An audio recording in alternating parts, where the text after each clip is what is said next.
Welcome to the Sapiens script, your historic diary. Subscribe this channel for more historic information. What if a man, once considered the most powerful in Europe, was exiled only to return and shake the continent once more? Napoleon Bonaparte, a name synonymous with power, ambition, and at times ruthless conquest, did just that. His journey from Elba to Paris, return to power, and eventual defeat is a tale that continues to captivate, illustrating the man's indomitable spirit and the volatile era he lived in. In the year of our Lord 1814, after a series of defeats, Napoleon was forced into exile on the Mediterranean island of Elba. But the man who had once crowned himself emperor was not one to accept defeat lightly. Less than a year later, in February of 1815, Napoleon escaped Elba. Using his charisma, strategic brilliance, and the loyalty he still commanded among many Frenchmen, he embarked on a daring journey back to Paris. Upon setting foot in France, Napoleon was far from reclaiming his throne. Yet, he proved that charisma and reputation could be as powerful as any army. As he marched towards Paris, soldiers sent to arrest him instead joined his cause, swelling his ranks. The public, disenchanted with the restored monarchy, also rallied behind him.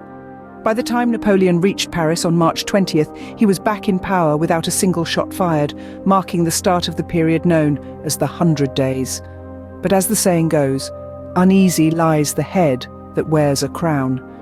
His return sent shockwaves across Europe, rekindling old animosities and fears. The British, who had played a significant role in his initial defeat and exile, were particularly alarmed. They, along with other European powers, declared Napoleon an outlaw at the Congress of Vienna and pledged to end his rule. The stage was set for what would be Napoleon's final battle. On June 18, 1815, at a place called Waterloo in present-day Belgium, Napoleon met his ultimate defeat at the hands of the British and Prussian forces. This time, there would be no return to power. He was exiled again, this time to the remote island of St. Helena in the South Atlantic, where he would spend the remainder of his days. In conclusion, Napoleon's journey from Elba to Paris, his brief return to power, and his final defeat were more than just a series of dramatic events. They were a testament to his enduring influence, a reflection of the volatile political climate of the time, and a turning point that would shape the course of European history.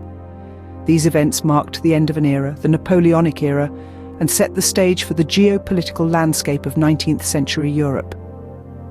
Thus, as we look back on these tumultuous times, we're reminded of the indomitable spirit of a man, the ambitions of a continent, and the powerful tide of history that sweeps us all in its current. Click the description below for more information. Thank you very much for your listening. Check back often.